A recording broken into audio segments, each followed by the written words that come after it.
This is the 49 Carats Prospect Spotlight. What's going on, everyone? Welcome to another edition of the 49 Carats Podcast Prospect Spotlight, where you get a chance to learn more about NFL draft hopefuls. I'm Steph Sanchez. Joining me today is BYU running back Aidan Robbins. Aidan, how you doing today? I'm doing good. How about yourself? Not too bad. Just grinding away, as I'm sure you are as well. So, let's just get right into it, because I know, you're busy. You probably had a long day and all that. So, first, let's go back to your high school and college journey, right? You were highly recruited coming out of high school. To start off your collegiate career, you started out at Louisville, went on to UNLV, and then your final spot at BYU. Walk us through that journey of wanting to find the right spot and the right fit for you. Yeah, no doubt, man. It's just obviously it's a long journey. Starting out, going to my hometown school, the University of Louisville, that was a dream for me. I had numerous offers. I had like 25 offers coming out of high school. So yes, I was highly recruited, had blessed and fortunate enough to have the opportunity to attend a lot of different colleges, but ultimately I grew up wanting to play for University of Louisville, born and raised here. So that was a dream of mine.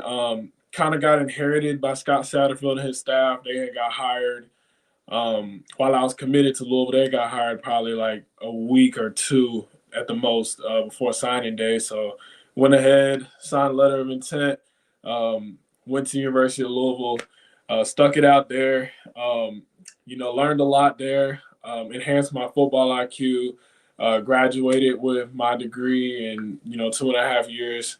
And then was fortunate enough to have an opportunity to go to UNLV, play under Coach Arroyo. Got there. He kind of gave me the opportunity to showcase my skills, at a high level. And, really my first year, being a starter and really getting my feet wet, had over 1,000 yards rushing. And I knew I had a lot more ball to play after that. And, unfortunately, they let him go at the end of that season. And so, I'm kind of in a standstill. I'm like, okay, well, what do I do now? So I was thinking either enter the draft or, maybe hit the portal again or potentially stay at UNLV. But ultimately I ended up getting a call from BYU. They recruited me out of high school as well. Had a great relationship with those guys, Coach Sataki, Coach Harvey. And, it's kind of no-brainer for me given the success they've had at the running back position. So, I made that move, came to BYU, went back up to the Power 5 level. I had a great first eight months there. Unfortunately, had a broken rib, missed first half of the season, then came back, had a very productive finish to the season. Kind of gave the scouts what they wanted. And ultimately, giving my feedback, decided it was better for me to enter the NFL draft and, pursue my dreams of being a professional. Awesome. Yeah, it's time, man. It's time. And Yeah. That's a lot of adjustment for you, right? To be able to go through a lot of different environments, offensive systems, all the different terminology and all that goes into it. Some might say that's a disadvantage to you because you can't really, stack your seasons maybe as much as you would want to. But I kind of look at it as a positive too, because it shows that you can adapt. You can transition to, different places. That might make the transition into the NFL a little easier because you've already had plenty of experience with, picking up new systems. How do you feel like those experiences have sort of shaped your comfort level with football today? Well, it's allowed me to be comfortable being uncomfortable. Leaving Louisville in 2022, that was my first time leaving home. I'm born and raised in Louisville.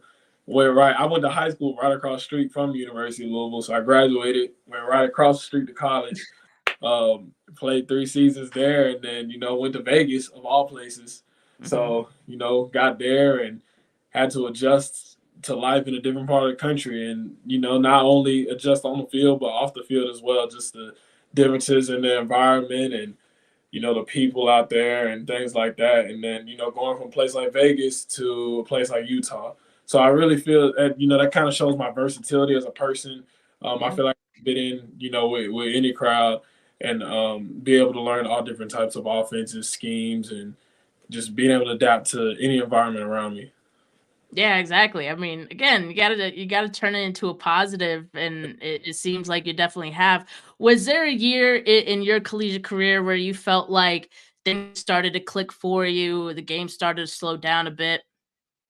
You know what? Yeah, I'll definitely say after my first year, after my very first year of college, that's kind of when I started just eating up away. Fall camp, just balling out. Every practice, just balling out. The game was just a lot more simpler to me. I kind of took that first redshirt year to adjust to the game, enhance my football IQ, get used to college, get used to the speed of the game. Everything that use a redshirt, what you use your redshirt freshman year for. Get bigger, faster, Mhm. stronger. And so, yeah, I really just feel like after that, it was just smooth sailing from there. Each year just got progressively better and, kept working my tail off until, I finally got my opportunity to perform at UNLV and the film speaks for itself.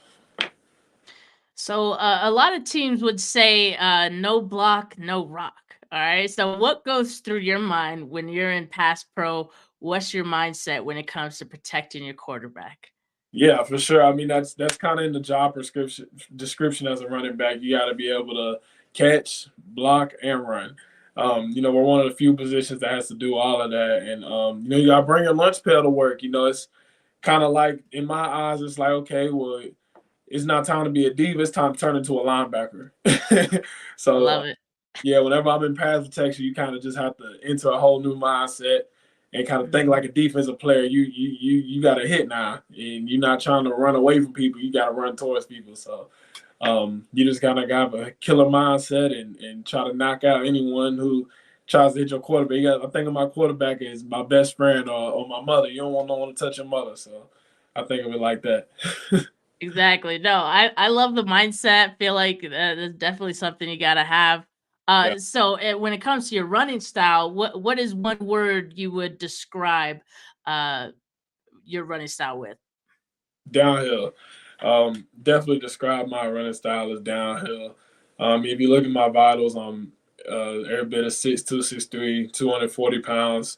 I can run like a deer, and just using my God given ability, God made me to make one cut and go downhill. And if you're in my way, it's just like you just I just got punished with whoever's in my way. So I just try to use God's strengths. I mean, God's given ability to my strengths, and that's how I would describe my running style. Definitely things I could work on as a runner. I mean, as all running backs, I do a lot of film study on running backs who do have my vitals and do not have my vitals. That way I can learn and take bits and pieces from different people's running styles to complete myself.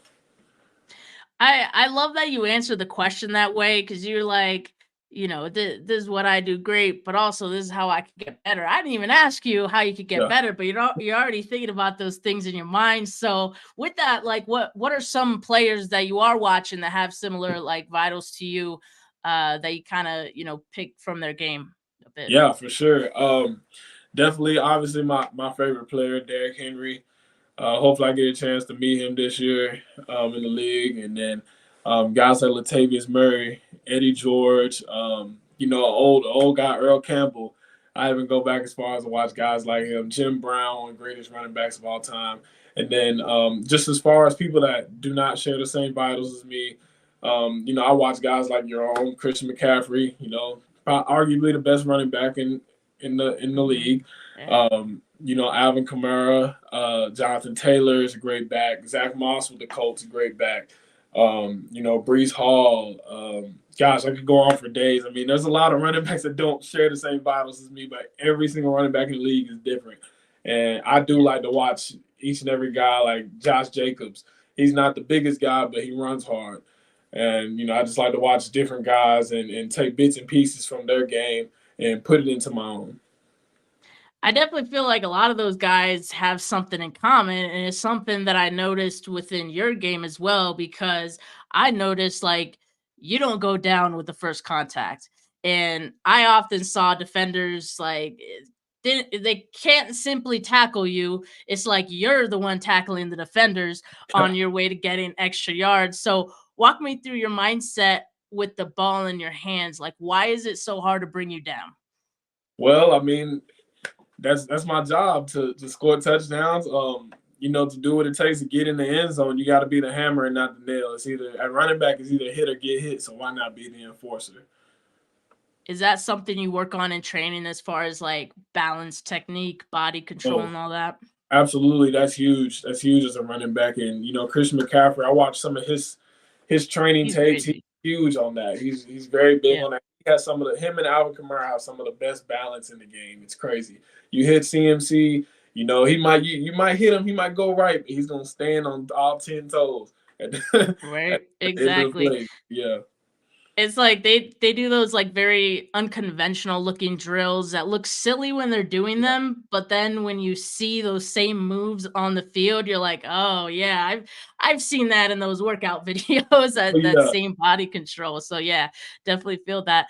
And you got to participate at the CGS All-Star, congrats on that. Thank you. What was that experience like for you being able to, compete with some other draft hopefuls? It was honestly a blessing. Not everyone gets an invite to an All Star game, and it was a blessing to really just be able to go out there, be coached by my trainer, Corey Taylor. He's doing my drive prep.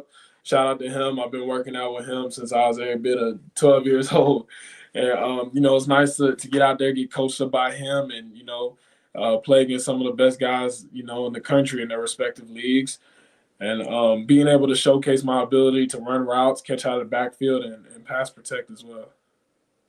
And that's also a great opportunity to get in front of teams, meet with scouts face to Yeah. face. Were there any like conversations that really stood out to you while you were there? Oh yeah. I had an abundant amount of interviews. I can't lie. Had a decent amount of interviews. Interview with Peyton Grieve from the 49ers. He actually grabbed me right after the first practice. He had grabbed me, and I had a great interview with him. Kind of asked me some obviously some personal questions, and then asked me, dissect some film for him on the spot. So, I had the chance to Nice. do that, and I really feel like I was able to showcase my strong football IQ to a lot of the guys, and sometimes that can be the difference because obviously they see the player out on the field, they see the product, the athletic product, but they want to know the mental product too is what they're getting. Exactly. Yeah, no, definitely a big opportunity for you. And so I know that BYU, part of the Big 12, I read that the Big 12 is doing away with pro days. Instead, they're gonna have like a mini combine for their conference. So that begins March 27th. I assume obviously you know this already and you've been training for that. So first, do you like the idea of having a combine like for the conference instead of a school specific pro day? And two, like how has the training been going for you so far? Yeah, it's new. It's never been done before, but I do like that. Obviously I played in BYU's inaugural Big 12 season and I'll be able to be in the inaugural Big 12 pro day too. So, I'm kind of glad for that. For a lot of the guys to get the combine experience. Some of us didn't get an invite to the NFL combine, so it's like we're getting the Big 12 combine. We'll be in Yeah, Jerry there you go. World and we'll be doing the thing. So, I'm really excited for that. Obviously, that's going to mean all 32 teams will be there. I'm sure even if it was at BYU, all 32 teams would be there, but kind of gives us a bigger stage to Mhm. perform on. And, a lot of teams are going to be able to see me run and see me, with the football in my hands and move around a little bit. And so I'm excited. And then, as far as training goes, training's been awesome. I'm with the best trainer in the country, Corey Taylor out here in Louisville, Kentucky, man. He's got me through a rigorous training schedule. We just grind over here. It's what we do. It's built on mindset and it's built on grind and having the vision to better yourself. And so, I'm super glad that I elected Corey to do the training for me. I wouldn't be where I'm at today without him, honestly. We've been doing jailhouse workouts since I was a kid, and I thank him for that, and allowing me to develop the physique I have now, and just getting me bigger, faster, and stronger. Yeah, that's awesome. You guys have been able to work together for so long. Is there anything specific that like you're trying to improve on leading up to the draft? Like obviously, like your 40 time, all those obvious things. You want to get those numbers up, but is there anything else that you're kind of working on? Uh, Not necessarily. I'm trying to polish everything, just trying to maximize my potential. As an athlete and as a football player, just doing a little bit of everything. I try to work on everything, and just getting better each and every day. 40 broad, vert, you name it. I'm working on it. Bench, everything. So I'm just trying to maximize every opportunity given to me. All right, I love it. I've had a blast with you, Aiden. I always end my interviews with this last question though. What Yeah. is a team and a fan base getting with Aidan Robbins both on and off the field? Oh yeah. Well, whenever they get Aidan Robbins, obviously you're gonna get, a great product on the field, but you're gonna get an even better person out the field. Great personality, great guy, someone you'd want your kids to be around. You're getting a guy, you're getting a big, strong, physical running back. Everyone loves a big, strong running back that gets downhill, and you're getting a great guy. That's all I can say. You're getting a great guy and someone who's gonna give their all to the organization.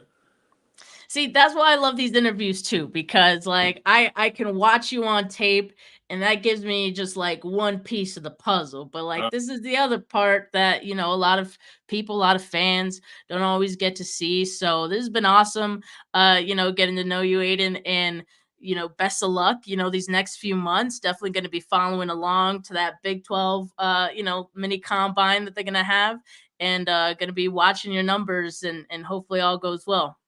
Thank you so much. I appreciate you. Appreciate all you guys that have tuned in. Make sure you like this video. Make sure you subscribe to the channel because there's going to be a lot of uh, more content like this, these prospect spotlight interviews, including one at the top of the hour. So make sure you guys tune into that. But for now, have a good rest of your Wednesday, folks. Peace.